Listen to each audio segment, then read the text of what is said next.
Muy buenas noches.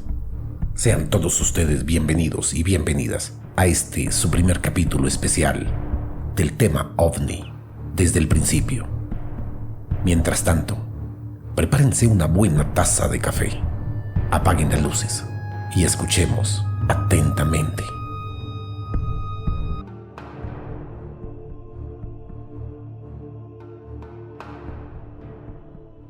Hoy les hablaremos de un tema muy apasionante: los objetos voladores no identificados, los ovnis desde el principio de la historia.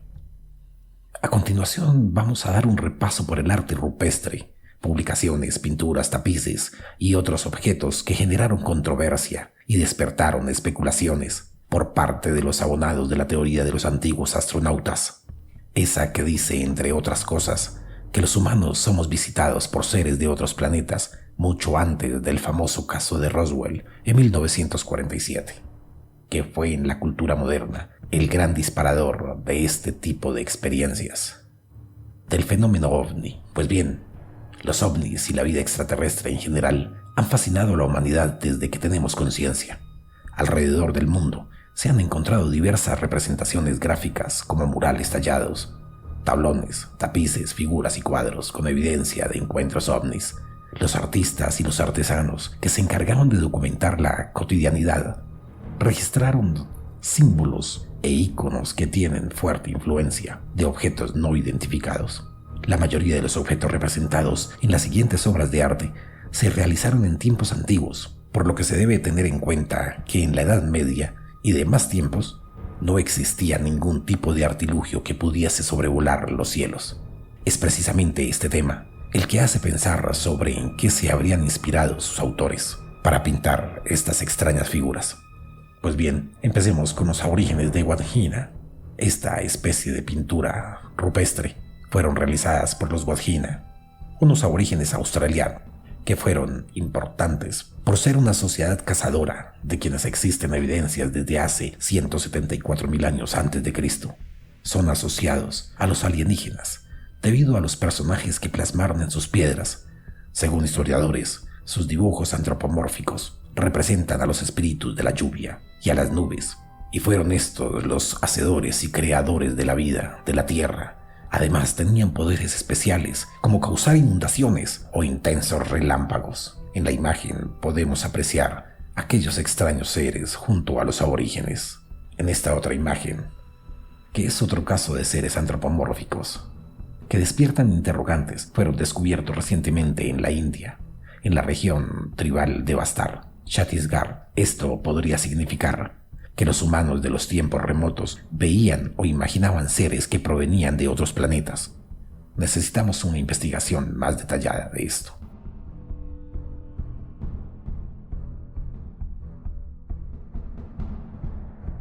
Para que puedas apreciar las imágenes, pásate a YouTube. Y no te olvides de regalarnos un like y compartir. No te olvides de seguirnos.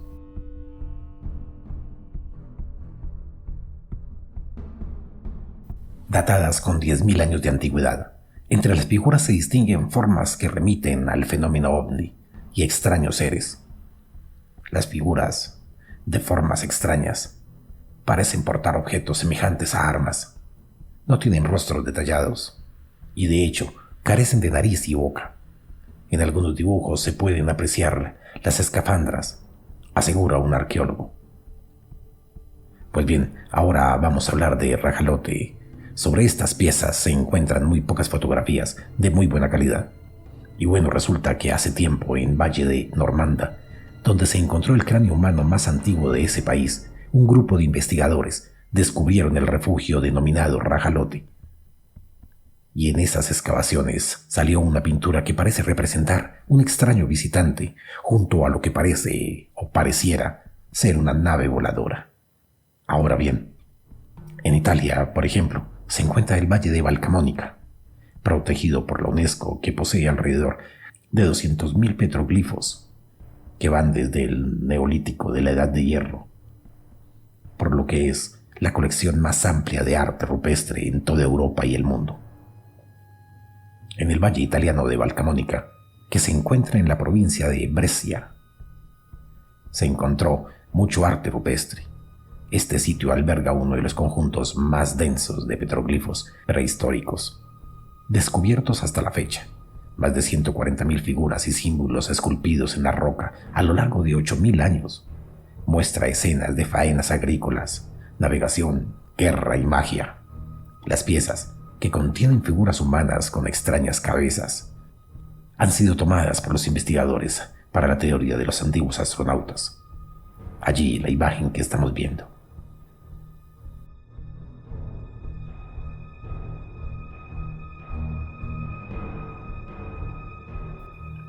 En el continente americano de Estados Unidos, Argentina, Cuevas en Mendoza y La Rioja, también existen notables ejemplos de figuras que resultan un poco desconcertantes.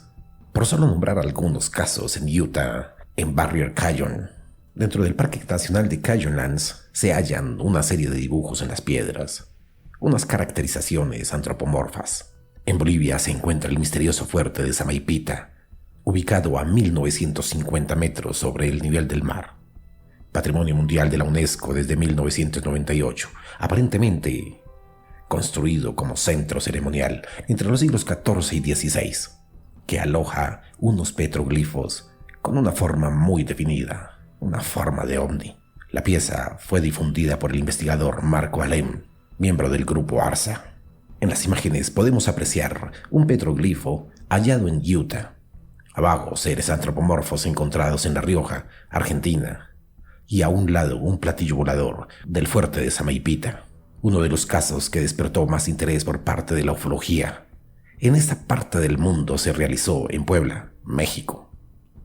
Allí, un grupo de buscadores de tesoros halló en el 2017 un grupo de piezas de jade talladas que no dejan mucho espacio para dobles interpretaciones. Se ven mayas intercambiando, más bien se ve un maya intercambiando una especie de ofrenda con un ser de cabeza grande y alargada. Para muchos, esto es una prueba irrefutable, una prueba fehaciente que este antiguo imperio norte centroamericano tuvo contacto con seres de otros planetas.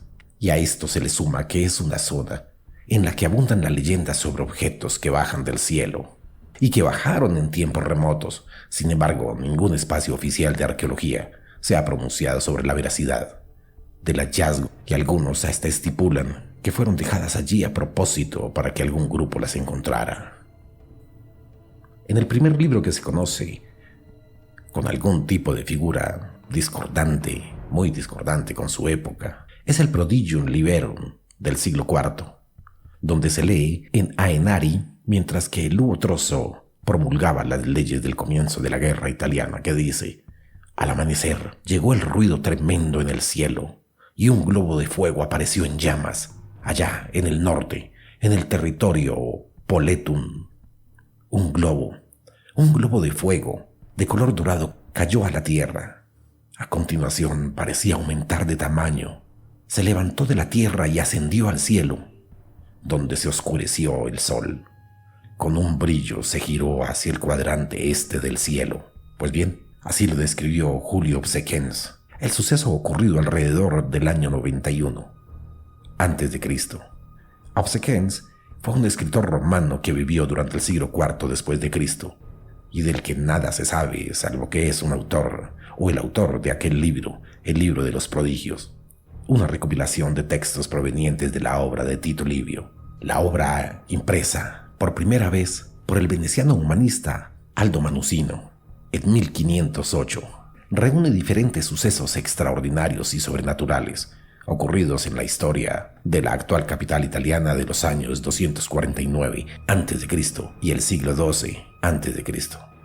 Otras observaciones que relacionan a la publicación con el fenómeno ovni son algo así como una especie de arma, un misil. Dice en el libro: se levantó como un gran ruido de la tierra y se elevó a los cielos, esto en el año 42 a.C. Y cuando Murios y Valerius eran cónsules de Turquía, hacia la puesta del sol, un objeto redondo como un globo, una ronda o un escudo circular, tomó un camino en el cielo, allá en el oeste, y de este a oeste, dice el libro. Esto fue en el siglo 100 a.C.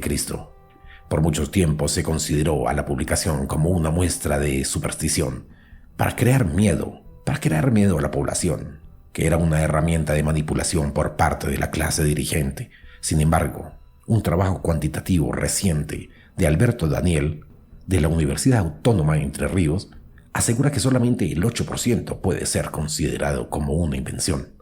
En la archivalística de San Juan de Letrán, dentro del Estado del Vaticano, se encuentra una caja relicario que ha despertado a lo largo del tiempo diferentes especulaciones, en especial por uno de los dibujos en su interior. Este relicario sostiene desde la Santa Sede del catolicismo romano.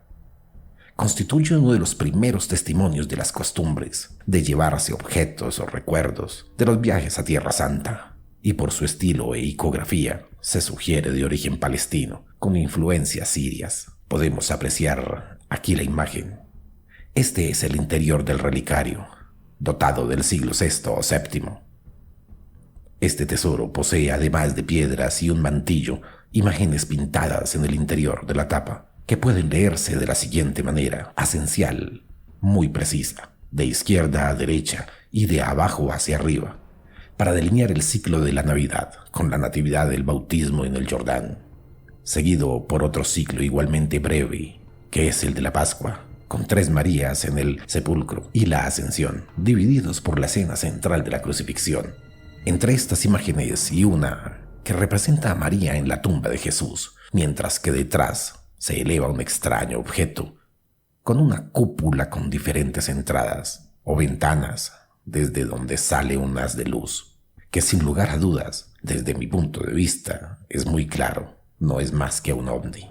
Bastante tiempo después, en el libro de las buenas costumbres, del francés Jacques Legrand, se retratan las virtudes cristianas: castidad, precaución, mansedumbre, justicia, moderación, obediencia, diligencia, humildad, entre otras.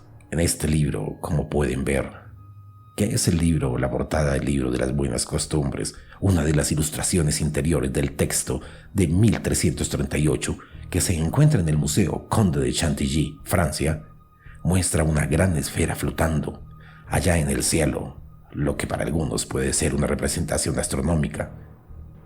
Esto no es más que una nave o sencillamente un orbe. Por aquellos tiempos también se realizó Annales Lauricenses de Maoires, un libro que data del siglo XII después de Cristo, pero cuentan historias también desde el siglo VI. Allí se ilustra con esta pequeña imagen, en la que aparecen 2 objetos en una estética de nave espacial moderna. Incluso parecen moverse a partir de un sistema de combustión, aunque la lectura oficial de la ilustración dicta que serían cometas o meteoritos. Y el mismo día, mientras aquellos sajones se preparaban para otro asalto contra los cristianos que vivían en el castillo, la gloria de Dios se manifestó encima de la iglesia de la fortaleza. Aquellos que estaban observando en la plaza exterior, dice el libro, muchos de ellos siguen vivos, dijeron que vieron algo que parecían 2 grandes escudos llameantes de un color rojizo que se movían alrededor de la iglesia. Esto es lo que explica el autor, algo desconocido que relata a modo de memoria histórica los asuntos más importantes durante los reinados de Pipino el Breve, Carlomango y su hijo Luis I, el Piadoso. Es tan profundo el conocimiento sobre ciertos temas que se especula que fue realizado por personas cercanas al rey. Además, en el texto de las derrotas francas apenas son desarrolladas, por lo que también se considera que tuvo un fin muy protagónico. Es la fuente más importante sobre las proezas bélicas de Carlomango y su camino para volverse rey, el rey de los francos, de los lombardos y emperador romano. De regreso con el orbe, como objeto debe decirse que era una representación bastante común en muchas de las obras sacras en el momento y por venir. Este otro cuadro también trata sobre aquel extraño objeto. Se trata de un cuadro que representa a la Virgen María junto a San Juan Infante, el cual sostiene al niño Jesús entre sus brazos. En dicho cuadro se puede observar, en el vértice superior derecho, un extraño objeto suspendido en el cielo, sobrevolando el mar. Este objeto no identificado ha sido concebido como un ovni. Podemos apreciar en la imagen aquel extraño objeto, y como para resaltarlo, el pintor También acude a plasmar una imagen de un pastor con su perro, observándolo fijamente. Esta no es la única pintura de corte religioso donde algo extraño se posa en el firmamento. Otro objeto notable es la Anunciación con San Emidio, en 1486, del artista italiano Carlo Crivelli, una obra catalogada dentro del primer romanticismo, pero con características del gótico tardío. La pieza fue elaborada para conmemorar el anuncio del arcángel Gabriel a la Virgen María, aunque la interpretación de la figura de donde se desprende el haz de luz depende de quien se le pregunte. Para los seguidores de los ovnis es claramente una nave. Para mí es claramente una nave. Para los religiosos es un grupo de ángeles girando en torno a un círculo de nubes. En el bautismo de Cristo, del cuadro de San Emidio, una obra con una polémica similar a este bautismo de 1710, del holandés Gelder, pupilo de Rembrandt, inspirado en el pasaje bíblico de Mateo 3:16 del Nuevo Testamento. Los cielos se abrieron, dice allí, y el Espíritu como una paloma descendió sobre él. En la obra, un círculo se abre en el cielo y desprende haces luminosas hacia el centro de la escena, mientras una diminuta nave parece descender, como lo puedes observar en la imagen. Pero no todas las piezas tienen una explicación tan sencilla como las anteriores. Por ejemplo, el Triunfo del Verano es un tapiz datado de 1538 que se realizó en Brujas, Bélgica, que representa la ascensión de un gobernante al poder. En la actualidad se encuentra en el Museo Nacional de Baviera, en Alemania. Pero, ojo, allí también podemos ver un extraño objeto. Esta es la imagen. Esta pieza decorativa posee a la izquierda, como a la derecha, varios objetos con una forma de sombrero o nave voladora clásica, un disco con una cúpula de tripulación. Las razones de estas figuras o el artista que realizó el trabajo siguen siendo un misterio. En la siguiente obra, llamada La vida de la Virgen, que se encuentra en la Basílica de Notre Dame, en Borgoña, Francia, que fue erigida en el siglo XIII y cuenta con elementos góticos y renacentistas, pero no es su arquitectura lo que atrae la atención del turismo religioso y los curiosos en general, sino que alberga una preciosa tapicería del siglo XV. Allí también podemos observar exactamente los mismos objetos. Algo en el cielo, algo vieron. Podemos ver un objeto volador, con una cúpula tripulante también. Este cuadro, este tapiz de la Virgen María, que está en la Basílica de Notre Dame, se originó alrededor del siglo XIV y duró allí hasta 1530, cuando desde el Concilio del Trento se pidió retirar todo aquello que no permitía a los fieles seguir al servicio. Acá tenemos otra obra. Se llama La glorificación de la Eucaristía, del año 1600, del italiano Ventura Salimberi. Aparece una vez más la figura del orbe, ampliamente relacionado a lo sacro. Este retablo cobró notoriedad en la ufología, porque el objeto se encuentra sobre Jesús y Dios posee una forma muy similar al famoso Sputnik, al satélite que ya conocemos, a este satélite ruso que ha hecho carrera espacial desde 1957. En la imagen podemos apreciar el parecido, la similitud al Sputnik, si lo miran con atención. La orbe es una representación del Paera Mundi, la esfera del universo, una obra medieval de Johannes Sacrobosco, quien alrededor del año 1230 introdujo los elementos básicos de la astronomía y que tuvo una notable influencia en la cultura. El trabajo anterior a Copérnico fue esencial para el progreso y la ciencia en Europa, aunque es la religión quien se adueñó del concepto. Como dato curioso, un cuadro llamado Salvator Mundi de Leonardo da Vinci, una pintura descubierta en el 2005 y subastada en el 2017, se vendió por $450 millones. Esta otra obra, que se encuentra en Transilvania, Rumania, en el monasterio medieval de Sighisoara, se encuentra una extraña pintura que cautiva a los turistas. Pintada sobre una pared, el primer registro de la obra anónima es del siglo XVII, aunque la iglesia se erigió en el siglo XIII. En esta imagen podemos ver un extraño objeto sobrevolando una iglesia. Muchos le titulan el ovni de Transilvania. Si bien la forma del objeto que sobrevuela a la iglesia puede ser un ovni, para el señor Nikola Tesla, gerente del Museo de Historia de Sigisoara, la obra no es más que una interpretación del cielo, ya que el establecimiento sufrió 2 incendios durante su historia. Muchos dicen que es un ovni, parece un ovni, pero es la visión de un artista. Son muchas las pinturas de Leonardo da Vinci, pueden interpretarlas. Tal vez la Asunción del Lehigh en el cielo parece una cúpula, pero puede coincidir a la representación más moderna, que podría hacernos pensar que quizás sea un ovni. Acá les dejo otra hermosa imagen. El Usturbunde es un texto japonés. Se narra la historia sobre un objeto desconocido que supuestamente apareció en 1803. Todo sucedió en la provincia de Itachi, en la costa oriental de Japón.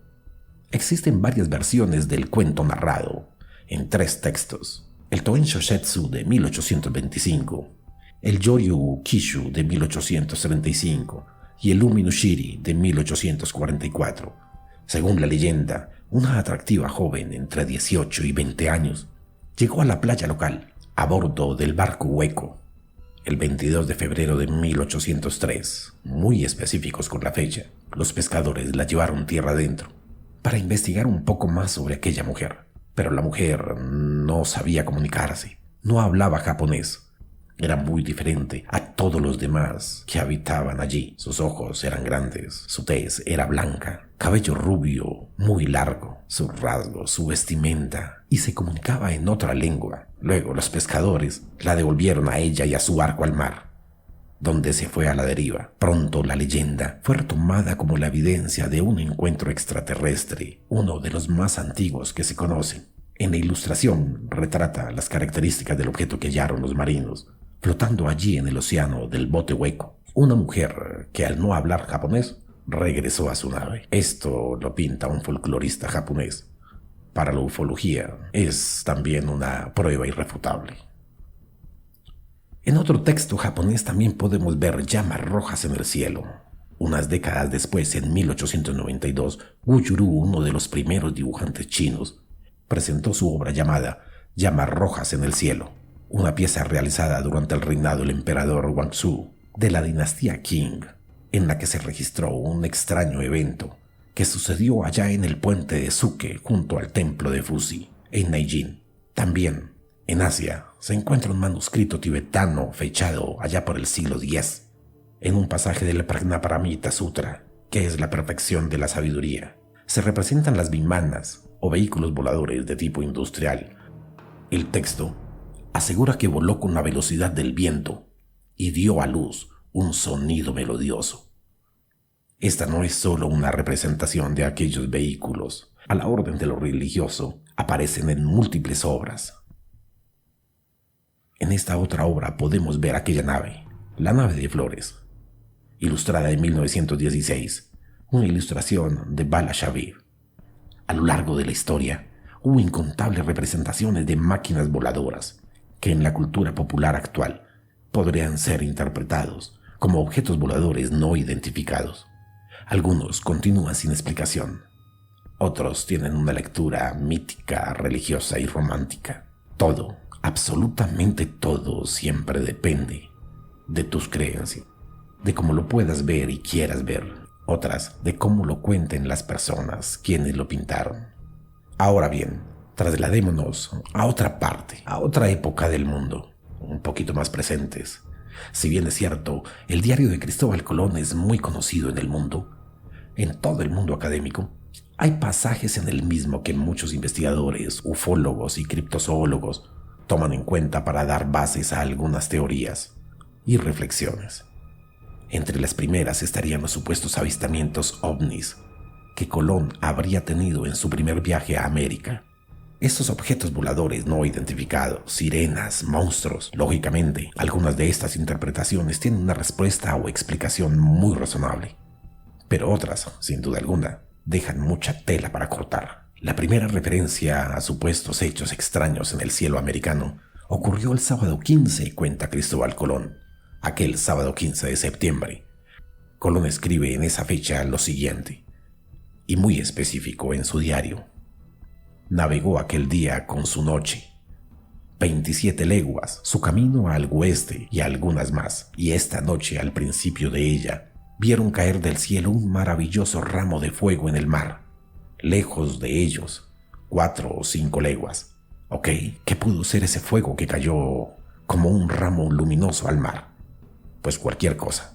Sin embargo, muchos afirman que esto puede ser el inicio de los llamados ovnis o OSNIs, es decir, los objetos submarinos no identificados, como han existido en muchos casos, los ovnis que se ocultan en el mar.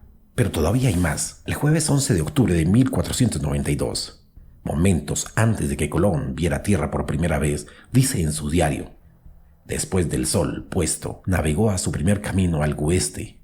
Andarían 12 millas cada hora, y hasta 2 horas después de medianoche andarían 90 millas, que son 22 leguas y media, puesto que el almirante a las 10 de la noche, estando en el castillo de popa, vio lumbre, aunque como fue cosa tan cerrada no quiso afirmar que fuese tierra, pero llamó a Pedro Gutiérrez, repostero de estrados del rey, le dijo que parecía lumbre, que mirase él también, y así lo hizo, y la vio, diciéndole también a Rodrigo Sánchez de Génova que el rey y la reina enviaban a la armada por veedor, el cual no pudo ver nada, ya que se encontraba en otro punto de vista.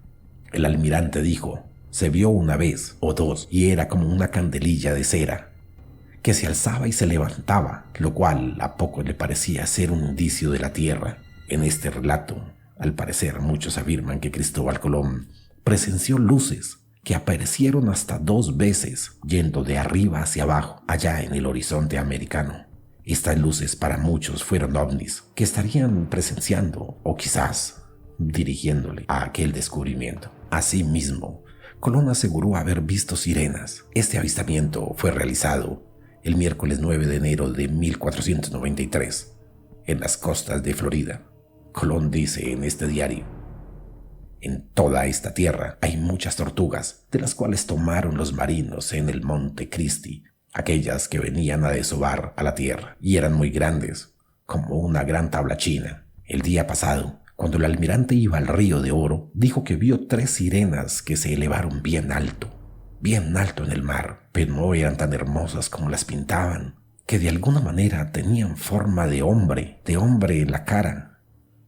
Dijo que otras veces vio otras sirenas en las costas de Guinea, allá en las costas de Managueta. Y es que en sus tiempos el fin del mundo, que era prácticamente lo que Colón había descubierto, estaba poblado de seres mitológicos, monstruos y leyendas. Es más, el navegador instigó en muchas ocasiones a los indios para que les hablara de aquellos monstruos. Sin embargo, estos no pudieron explicarle a ciencia cierta a qué se refería el descubridor.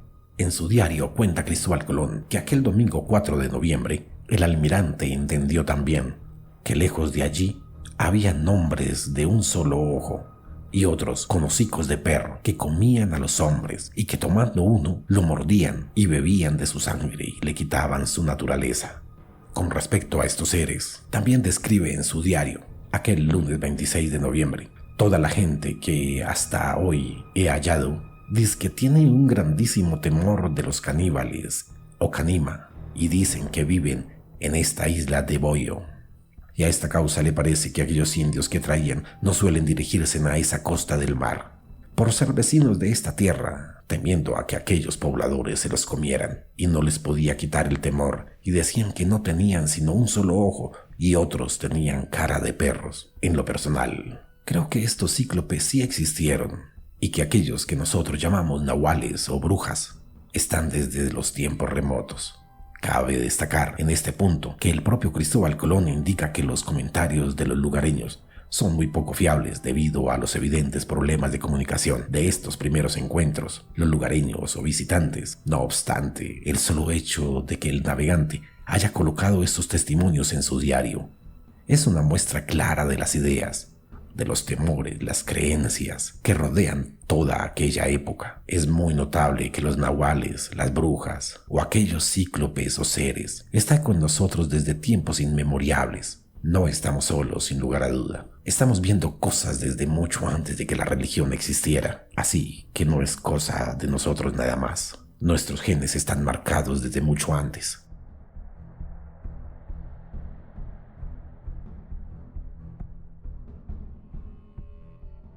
Muchas gracias por escucharnos. No te olvides de seguirnos. Estamos en todas las plataformas como Latin Ghost Podcast. Envíanos tus historias a nuestro correo latingpodcast@gmail.com. Síguenos en YouTube, Spotify, Apple Podcasts, Twitter e Instagram. Nos despedimos desde Bogotá, Colombia, para toda Latinoamérica y el resto del mundo.